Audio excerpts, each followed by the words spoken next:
Let's take a moment to test out the RefWorks Save to RefWorks web citation tool. So you're looking at my RefWorks account screen. This website has a tool called Save to RefWorks, which when you created your account, you put it up here on your bookmarks or favorites bar. Here it is. It says Save to RefWorks, and there is a globe next to it. Don't confuse the two. RefWorks is the website. Save to RefWorks is a web citation tool that works with RefWorks. So let's test it out. For the Save to RefWorks tool, that's when you're out on the open web. Like, for example, let's try this one here. Here I am at the New York Times, and maybe there's an article here that I'm going to be using for a research paper, and I'd open it up, and the New York Times doesn't have an export citation function to RefWorks, so I'm going to use the Save to RefWorks tool. And usually this opens up this box on the right-hand side, and it pulls over some information from the New York Times. It depends on the website, so it depends on what the website security parameters are as to how much information comes over. And so, first of all, it's saying here that this is a journal article. What I can see here is I can actually edit it before I even bring the citation over. So this isn't a journal article, this is a newspaper article. So I'm clipping that, changing that. The article title, you can see that the article title that they've pulled over doesn't match the current article title, which is Turkey backs Sweden's NATO bid. So I'm just going to change that to Turkey backs Sweden's NATO bid. The author, who's the author? Two authors, Ben Hubbard and Laura Jakes. I can see that the format is always last name, first name. So I'm putting in Hubbard, Ben, and then I tab, and a new option opens up, Jakes, Laura. The publication is the New York Times. And if I'm not sure if there's a the in front, I just go back up to the top and I say, oh, they actually include the article with it. So I'm going to make this the New York Times. The date published hasn't come across. JAN, so long months are abbreviated to 3 letters. 23, 2024. This is a website, so there's not a page number. Here, the URL has come over. We don't need to worry about the place of publication. The date retrieved is important, and that's already there.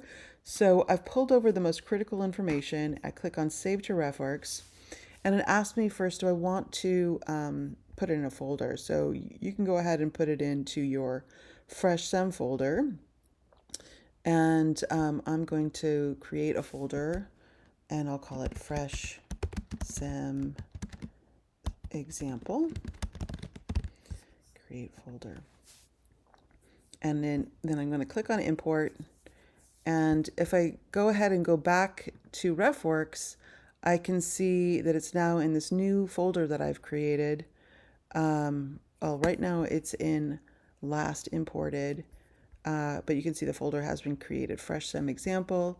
It's looking at it in normal view. If I change normal view to full view, here's that link to the New York Times here. And when I click that link, it takes me right back to the article.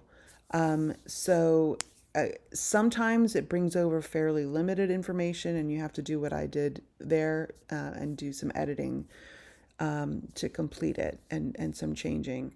So here's another example. Here I am at the National Archives. The National Archives is a great web resource for primary documents. And I am at the Treaty of Alliance with France, 1778. So this is a primary document, the treaty that was signed during the American Revolution between the United States and France. And let's say I want to use this for a paper. So I'm going to go back up to Save to RefWorks because the archives don't have an export citation function. Save to RefWorks, this comes over on the side. Now, the National Archives is a website, so I'm going to leave that at web page. And the title is Treaty of Alliance with France 1778, and that matches.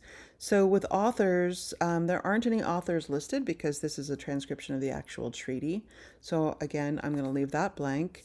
National Archives, that's the name of the website, so I'm going to leave that the same. Last updated year. Now, that's often if there is a web article, that's where you would put in the date it was last, it'll know either when it was created or when it was last updated, and you'd put that in here. Now, it often pulls over data in a format.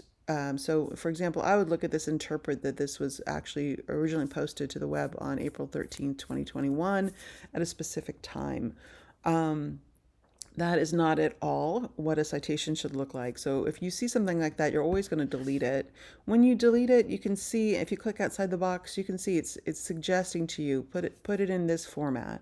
So you can just follow the grayed out format. In this case, this is a primary document from 1778. So I am putting 1778. This has populated the abstract field. That is not important. You can, if it does populate, you're welcome to leave it. And if it doesn't, you don't need to worry about putting it in.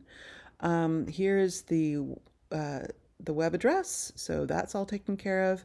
And this is when it was retrieved. That's fine. You can leave everything else the same. Save to RefWorks. I'm going to put it in my FreshSem example.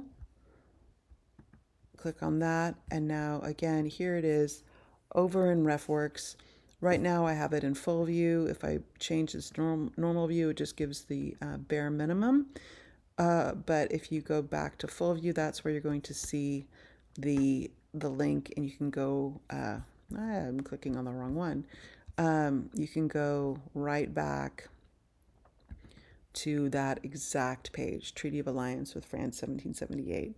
So sometimes Save to RefWorks doesn't work. Sometimes it can't interface with a particular website. If you get one of the spinning balls, or the spinning wheel of death, if it doesn't bring over very much information, you're always have the option of creating a citation by hand, just typing it in separately, and you'll learn how to do that at another time. But Save to RefWorks can be useful. It does not work with databases.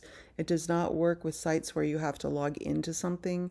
And again, it just depends on the website as to how much information will pull over and how much you need to edit. But it is useful. Check it out.